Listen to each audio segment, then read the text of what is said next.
All right, good morning and welcome to our channel. Today, I'd like to discuss what assets can disqualify you from Section 8 housing and federal housing. We have new HOTMA rules coming up, and they're going to be effective for 2027, and already some of those rules are effective. So, what you think you might know and have known up to the point of 2026 is going to be rapidly changing, including asset limits, including the value of those assets, as well as incomes and how high that can go. And obviously that varies greatly depending on the state and cities you live in.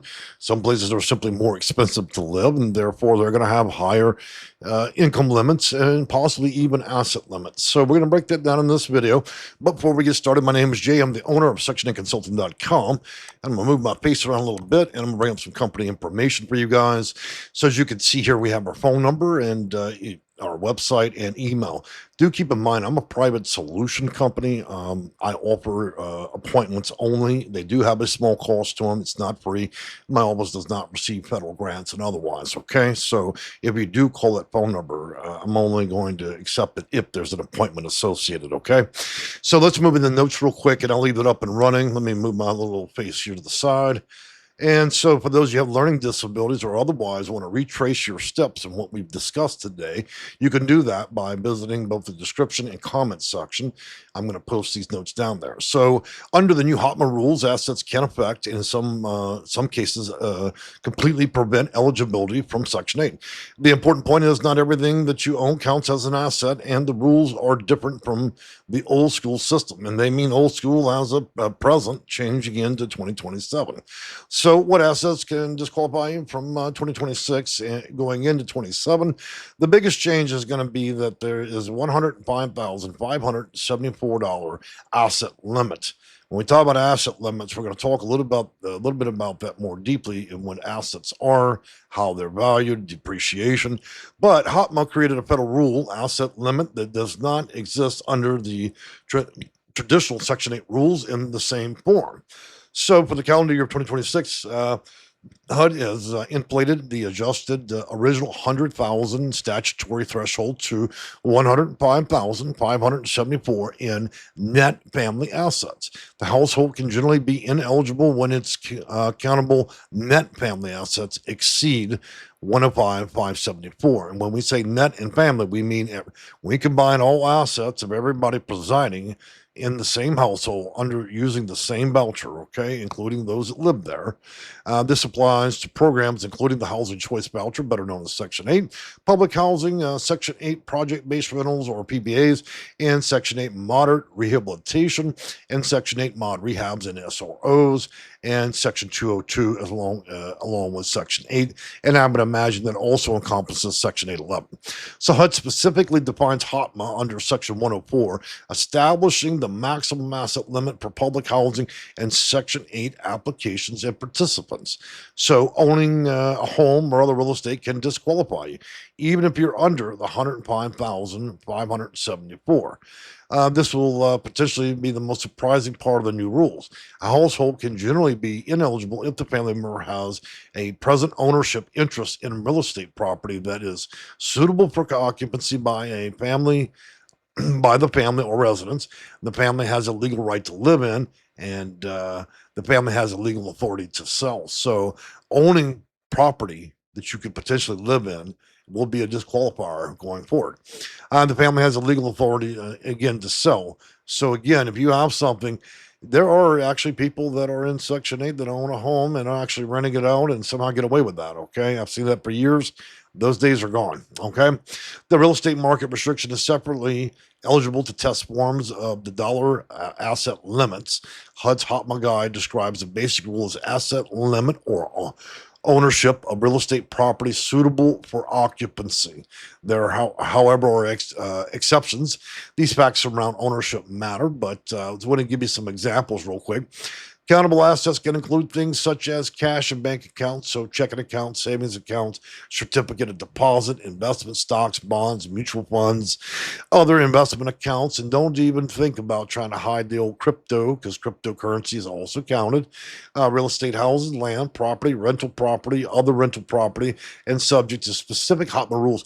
Keep in mind, HOTMA is a complex rule on top of an older rule, okay? So I'm going to make sure that you guys have the linkages you're going to need. You can look at HOTMA in its full totality, as well as income and assets as a new list. It's around 14 pages now. So anyways, moving on, non-necessary luxury properties, recreational vehicles, recreational boats, valued property that isn't considered necessarily personal property, certain collectibles and luxury items. So they're catching on to you guys that are flippers and things like that and resellers. So they will be looking into your collectibles and luxury items. However, it would take a microscope to figure out what most people have, right? HUD's own HOTMA resident guide specifically gives examples, including checking accounts, CD stocks, bonds, mutual funds, luxury items, and recreational vehicles, as I mentioned. And so the 52,787 rule is not Section 8 asset limit. This is going to cause a considerable confusion considering this was an old rule. So for 2026, you'll see two important numbers. One's going to be the 105,574 asset, okay, owning tangible physical property and assets. It looks like my Kiki is going to be visiting us today. She's carefully managing the office, so you'll have to bear with me. You might see a few cattails.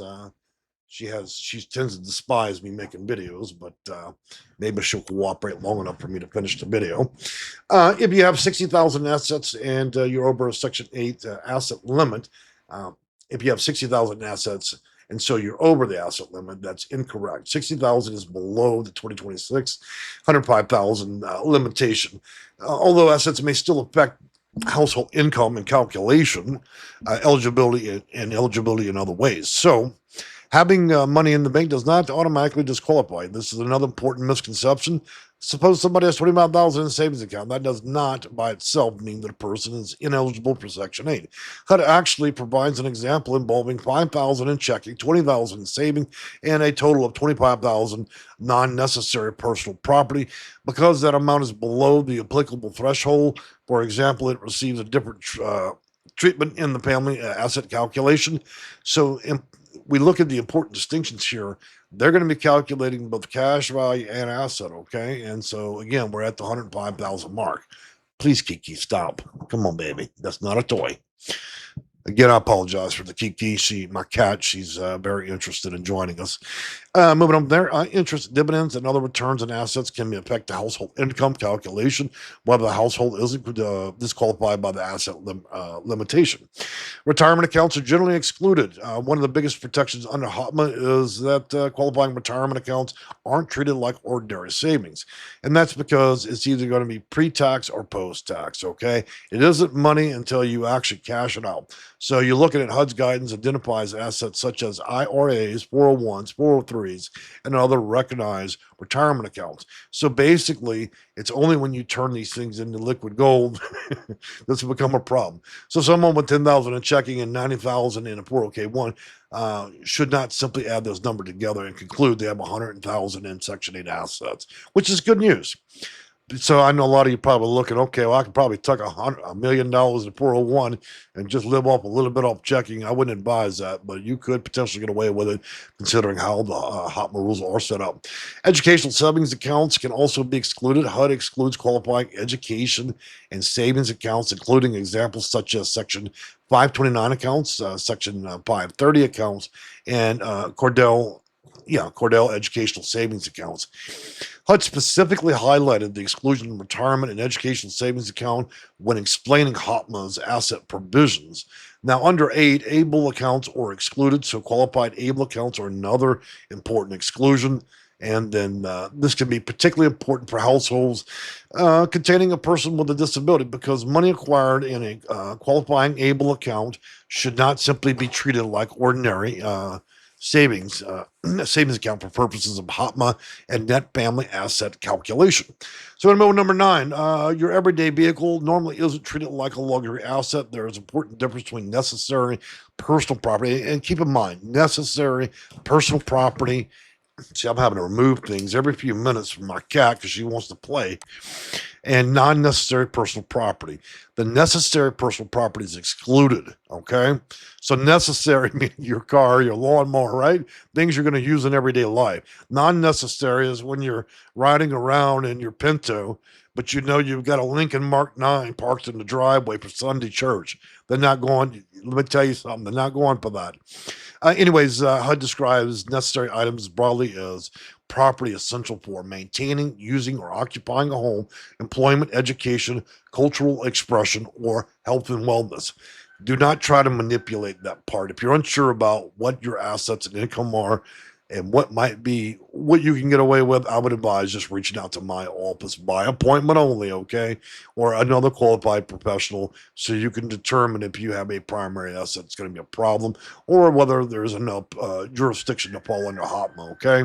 Simple way of solving this problem. Therefore, any ordinary vehicle used for transportation should automatically be treated as the same way or as a recreational luxury vehicle. In other words, you got a camper, an RV out there, and I've never ceased to be so surprised after working at the federal level with clients at more than 20,000. I've seen everything, including little old ladies using Section 8 and sitting with a million antiquities in their Section 8 apartment, right? So I've seen it all. I'm not here to judge, but I've seen it all. And this is why there are changes in HOTMA.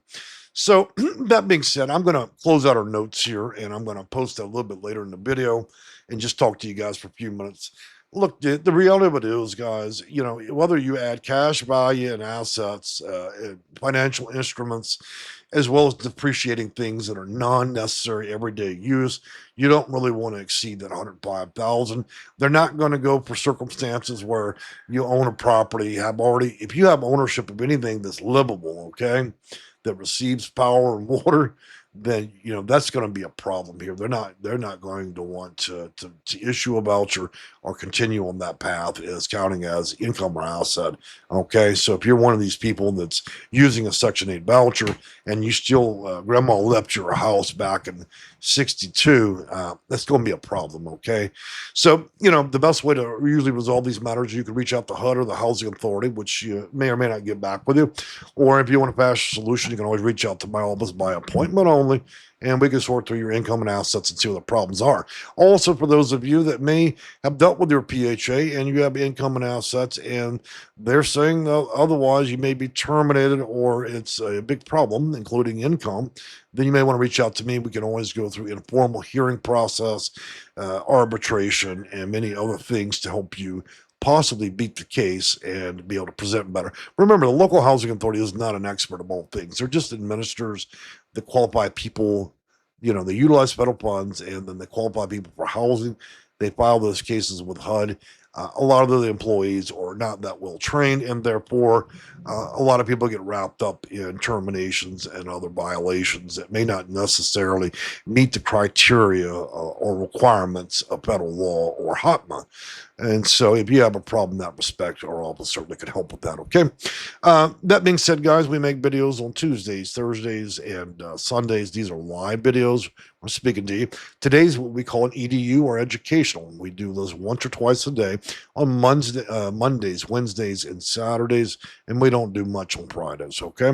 I've enjoyed talking with you. We hope to see you again. Bye for now.